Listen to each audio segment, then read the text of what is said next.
A very good afternoon, Zimbabwe, and welcome to Africa and Beyond Television Network. And it's very, very interesting to talk about this issue because remember, a lot of threats are being issued by ZANU-PF people, including those at the top. They've threatened several people over this issue, but we are going to talk about it despite the consequences. So, Mnangagwa, the major interesting thing is that they want him to step down or face a coup. This is what is going to happen if he continues with whatever which has been happening. So the 2030 agenda is now irreversible, and the only way out is to remove the person behind it. So let us take a look onto this important conversation before we go any further. To use. Because what problem do we have? We don't have a legal problem. We have a political problem. The political problem emanates from having a rogue president doing things outside the law, not respecting the Constitution. What do? You remove the president. That's the simplest that you can do. Remove the guy. Impeach the guy. Remove him. Do you think with our parliament that have just been promised the second vehicles and do you think it's possible? No, you can remove the president through parliament, through impeachment. That's one thing. You can remove the president through other means, and other means include mobilizing people onto the streets, rallying them because of what he has done. You can remove a lot of people. In Syria, the president has been removed. Now, we have seen a lot of other presidents being removed. Even President Mugabe, was he removed through impeachment? No. There was a coup. So there are several ways of removing a president. So this president needs to be removed for all intents and purposes. If you are a president who is acting outside the law, who is creating parallel structures in government, parallel structures in your own party, parallel structures everywhere, but with one sole objective of looting state coffers, of looting national assets. And there are several things that he has been doing. Mutapa, whatever fund, and looting state-owned enterprises. Now he has gone to looting land from those that have occupied it since 2000. And if those are not reasons enough to mobilize Zimbabweans to stop this president, no, nothing will. But I can assure you, this course that he has taken is inviting trouble for himself. And this trouble will be coming from the people. Because ultimately, the people are the state. The people are the rightful owners of the land that this implementation committee is purporting to be selling. So the key issues being raised by MAWARIRE are simple. Everyone knows that MAWARIRE is backed up by very powerful people, and mostly is used as a mouthpiece of those who can't speak for themselves due to some reasons. So when you see people like JELOUSY MAWARIRE coming out, they are actually representing that military cabal which has been pushing ZANU-PF to continue being in power for a very long time. Those are the people they are representing. So when you see him coming out publicly speaking about the president can be removed by any means, what they mean is that they want this man out.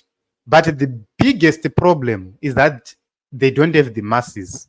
So he's talking about two issues. Number one, the issue is there is consensus amongst them that Mnangagwa must go, but they do not have the people to make it happen.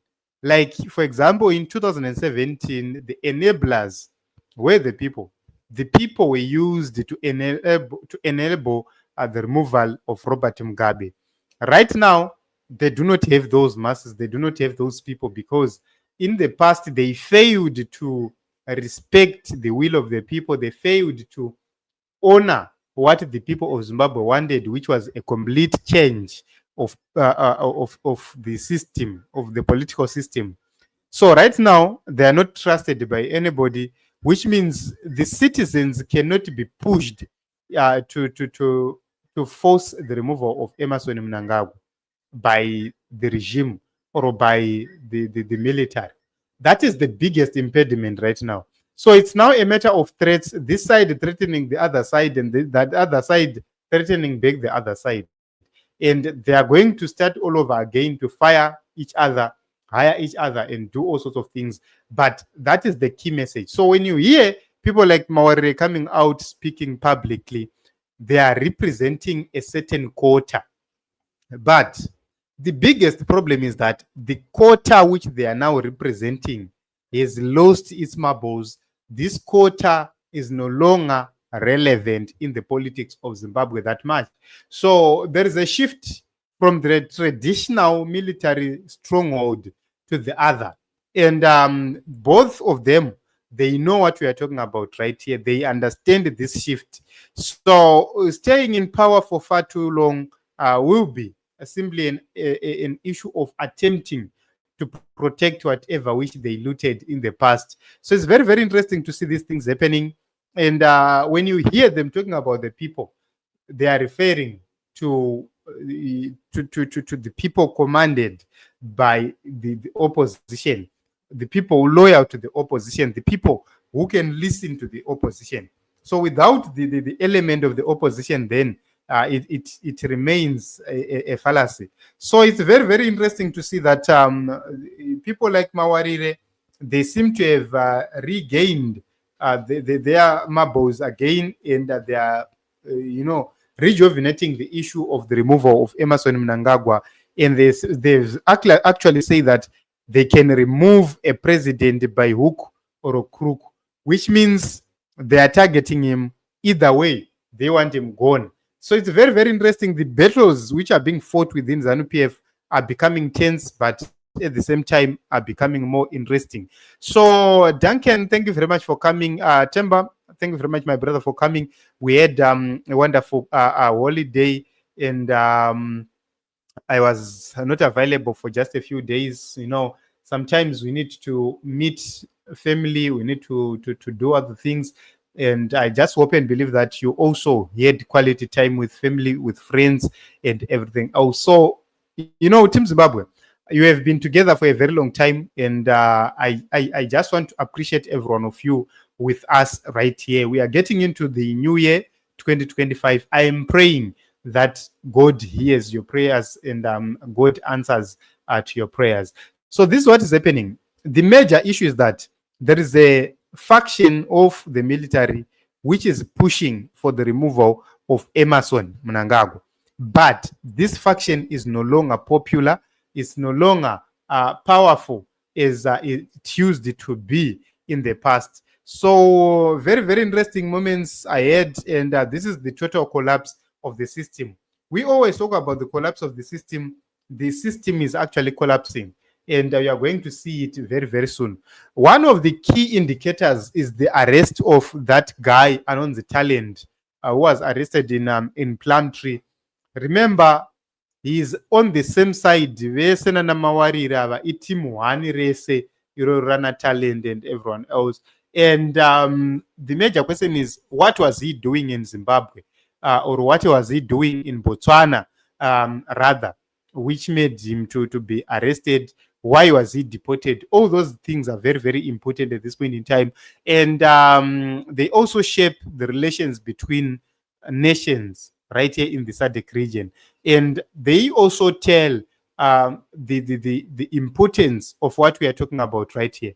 So very, very interesting things, very, very interesting events and moments ahead. We'll continue to watch and see how everything is going to unfold, but it's a disaster. It's a disaster. Mnangagwa will never win. The 23rd agenda will never win, but we cannot continue to have ZANU-PF recycling itself. We can't. So my brother Temba says ZANU-PF ndio yauraya nyika ngaiende. Yes, we agree. ZANU-PF must go. Their system must collapse. So they want us to help them to remove Emmerson. But I think as citizens, we need to agree that removing Emerson is not going to solve our problems. Removing the ZANU-PF system is what is going to solve our problems. So I think that we need to approach this differently, and we need to make sure that we are in agreement and we have a consensus about how everything should unfold. Thank you very much, everyone who continue to watch and see.